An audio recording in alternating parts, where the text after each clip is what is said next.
transportasi umum di Indonesia udah cukup aman dan nyaman. Lu merasa udah aman? Udah nyaman? Secara general udah lah, Pak. Udah. Apakah apakah udah masuk standar nyaman buat lu? Desek-desekan. Gue pribadi dan mungkin dari kacamata secara general itu udah, Pak. Udah, Pak. Udah dingin, udah dingin maksudnya. Ya fasilitas itu udah kayak udah ada AC, udah nggak perlu gerah-gerahan lagi, udah memprioritaskan kursi-kursi khusus buat orang-orang yang membutuhkan, difabel. Lu lihat nggak jarak dari peron ke kereta tuh jauh. Yang pakai wheelchair gimana, Pak? Udah ada. Lu nggak pernah lihat ya? Tapi abis itu pas dia masuk, dia nggak bisa pegangan karena pegangannya kan tinggi-tinggi. Wallahi ada, Han. Pegangan yang ini yang buat berdiri. Memang enggak. Ya masa orang cacat disuruh berdiri?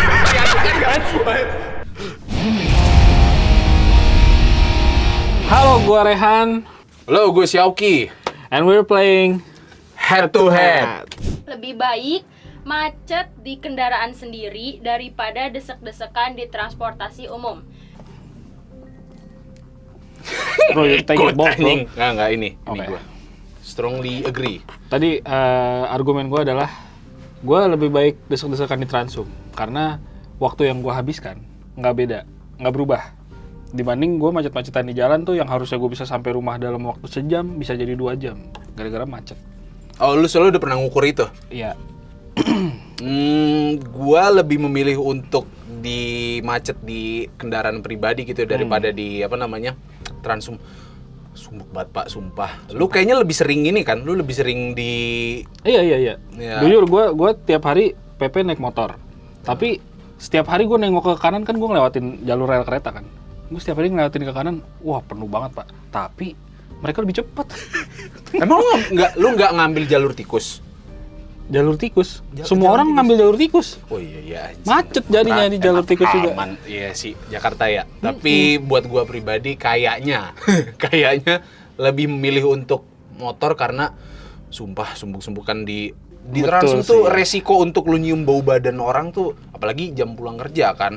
Nggak tahu kalau yang kerjanya habis di lapangan nih kan bau Mustang anjing. Iya sih. Iya kan? Tapi balik lagi, lu cuma menahan itu dalam waktu lebih cepat dibanding lu nahan gerah panas-panasan di jalan berjam-jam. Kalau rumahnya dekat, kalau rumahnya jauh. Nah, maksud gua kalau rumahnya jauh, macetnya lebih jauh lagi. Iya anjing. Gak ada yang terbaik. Yaudah pulang jalan kaki aja musafir aja udah. Jangan dong. Transportasi umum itu solusi terbaik buat hemat pengeluaran harian. 2, 3. Strongly agree. Strongly disagree. Oh jelas jadi lebih hemat. Nggak tahu ini mungkin karena gue pribadi jarak dari rumah ke tempat kerja yang sekarang itu bisa dibilang dekat. Pokoknya tuh akses dari rumah gua sampai benar-benar ke titik kantor itu gue cuma perlu 2 kendaraan Transum. Jadi kayak angkutan umum yang angkot, lu tau nggak sih angkot mikrolet gitu. Iya. Mikrolet berhenti, nyampe di halte, udah halte gue langsung naik Transum yang kayak TJ, kayak gitu. Tapi dari rumah lu ke angkot itu jauh nggak? Ya lupa keluar, ibarat kalau kata kepleset nyampe itu. Karena alhamdulillahnya daerah rumah gue tuh masih cukup strategis, yang mudah kejangkau sama Transum ya. Berarti kondisional sih, karena kalau dari rumah gua ke angkot itu jauh, kayak sekitar 15 menit, ke stasiun setengah jam. Jadi gua nggak mungkin naik Transum dari rumah, jadi otomatis gua harus bawa motor dulu ke stasiun atau ke Transum, ya ke stasiun lah. Di stasiun gua harus parkir motor bayar, naik kereta gua bayar. Iya sih kalau intake-nya pribadi sih. Iya. Tapi kalau apakah itu lebih hemat? Menurut gua nggak juga, karena saat lu naik motor, saat lu naik kendaraan pribadi, lu bisa ngitung bensin yang keluar berapa dalam sebulan. Dan menurut gue hitungannya harusnya sih lebih murah. Nggak tahu sih. Sama halnya gue juga soalnya ngitungin per bulan, karena tuh gue ngisihin kayak ongkos gue dalam sebulan tuh buat Transum tuh udah gue hitungin, dan itu jauh lebih murah daripada lu bawa kendaraan pribadi. Tapi gue tetap nggak memungkiri untuk mungkin kalau kayak yang rumahnya jauh kayak lu gitu ya. Iya, jadi hitungannya kayak jarak lu untuk parkir motornya dulu, ongkos ngeluarin motornya, ya gue masih bisa nerima itulah. Jadi sebenarnya kondisional lah ya. Kondisional menurut sih. gue sih kondisional ya. Kalau dilihat dari generalnya ya kondisional banget. Mahal mana. Tapi emang entah kenapa gue setuju sih kalau akan lebih murah naik Transum. Tapi nyumbu badan orang nggak enak kan? Orang yang sering naik transportasi umum biasanya lebih sabar daripada orang yang jarang naik transportasi umum. 3. Lu dulu Dian, kok lu bisa agree tuh kenapa anjing? Gue agree. Karena orang naik Transum, dia menghadapi bau badan, menghadapi desek-desekan. Belum kalau ada yang bawa kaki, lepas sepatu. Dan mereka sabar, Ki. Mereka sabar menahan itu semua sampai turun di stasiun yang mereka harus turun. Lu harusnya sadar anjing kalau badan lu bau, pakai deodoran anjing, jangan Tapi minimal bawa tuh pas lagi di perjalanan pulang. Gue mikir gitu. gue yakin mereka bawa, tapi mereka nggak tahu kalau mereka bau. Bangsat yang kan nyium badan sendiri ya. Anjing. Tapi kenapa lu nggak setuju? Kenapa lu ngerasa orang yang bawa kendaraan pribadi lebih sabar? Karena mencegah bau badan gitu. Nggak juga dong. Nggak juga sih. Kan mereka kan macet-macetan. Pasti gue yakin stres banget mereka naik kendaraan pribadi tuh. Apa ya? Stres naik orang lebih sabar sih. Since kita tinggal di Jakarta, tapi kalau dilihat dari hal yang lebih general sih kayaknya nggak tahu ya, ini pengamatan gue pribadi. Ya. Gue ngelihat Transum di Jakarta tuh apapun ya, yang kayak bus, kereta gitu-gitu tuh selalu overload sih kayaknya kalau udah di office hour ya. Jam pulang pergi orang kantor tuh waduh itu udah parah banget. Minimal lu kalau mau ngerasain buset, lu udah nggak perlu butuh kesabaran lagi sih, lu udah tenang. Itu di luar jam office hour itu sih. Jadi kayak lu beres kerja jam 5, ya udah lu tungguin aja tuh sampai jam 7 jam 8 baru tuh lu keluar dari kantor lah gitu buat menuju pulang dan nggak mencium bau badan orang.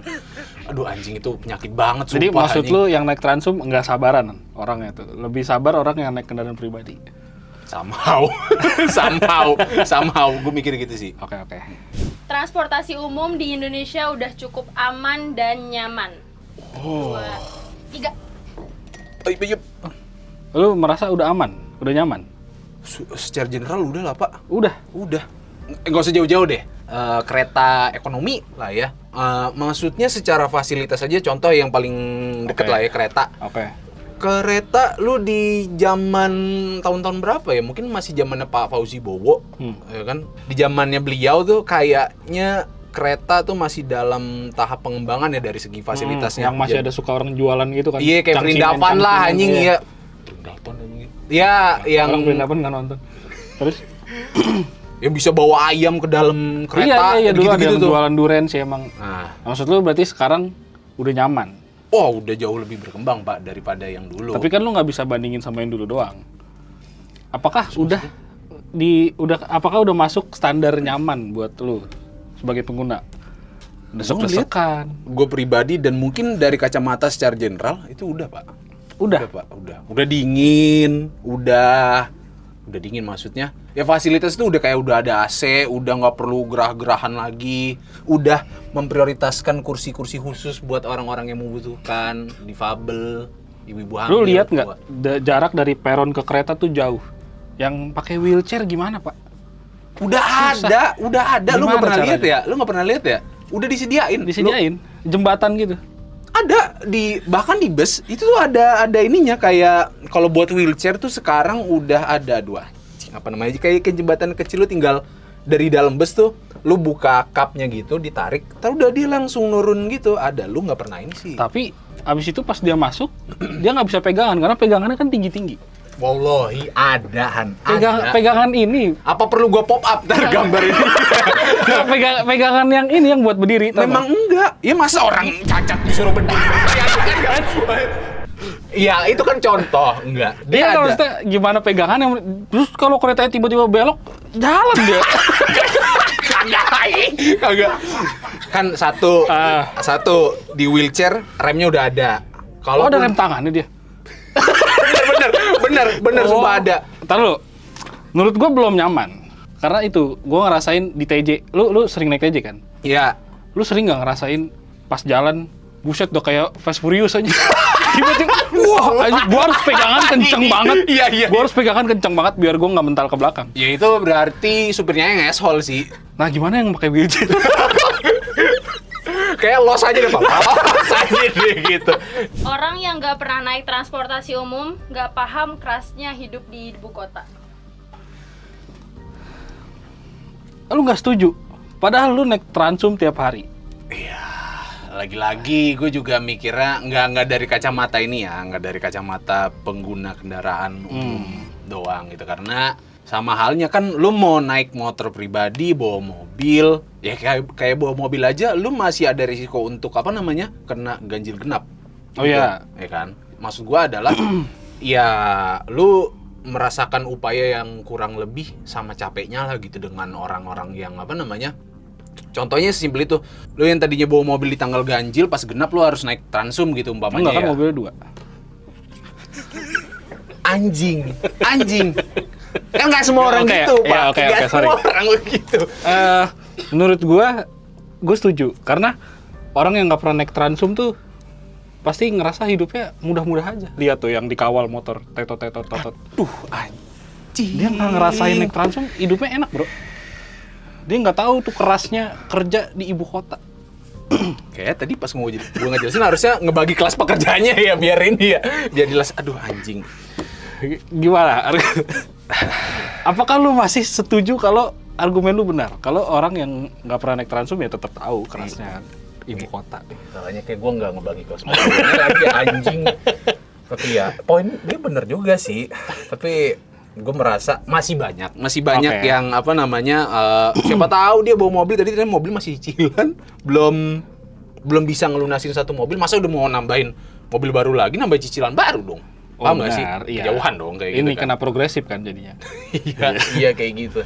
Dan ya, gue tetap berpikir semua orang yang mungkin secara kelas pekerjaannya di kelas menengah gitu, wah itu ya masih merasakan upaya yang kurang lebih masih sama lah. Walaupun itu sebetulnya subjektif sih ya. Gue ngeliatnya kayak gitu, subjektif.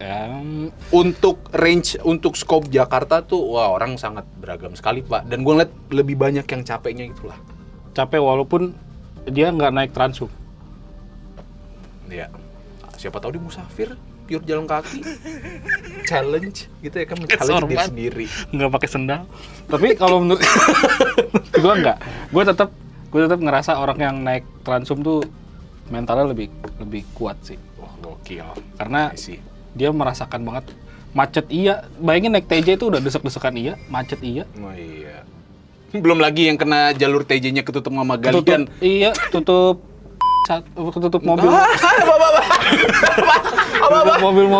Mobil-mobil yang suka masuk ke jalur ini kan, jalur busway. Oh iya tuh anjing. Belum motor-motor yang masuk jalur busway, tau nggak? Terus di depan ternyata ada razia, motornya diangkat-angkatin. Kerja sama anjing. Iya itu gotong royong terbukti bro. Kayaknya kita nggak ada sama sih dari tadi argumen kita. Mostly ya kalau diperhatiin. Iya. Nggak ada jawaban yang kita sama. yang sama-sama agree sih. Kita beda pendapat terus ya dari tadi. Tapi ya gue tetap agree to disagree. Gue nggak apa-apa lu berargumen, gue hargain. Tapi gue nggak bisa setuju sama argumen lu. Kayaknya kita harus lanjut berantem abis ini. Iya. Oke, teman-teman, terima kasih yang udah nonton. Jangan lupa like, share, komen, dan subscribe. Jangan lupa tonton program kita yang lain di Everest Media, di YouTube terutama. Cek aja. Sekali lagi terima kasih yang udah nonton. Sampai jumpa di konten-konten lainnya di Everest. Bye.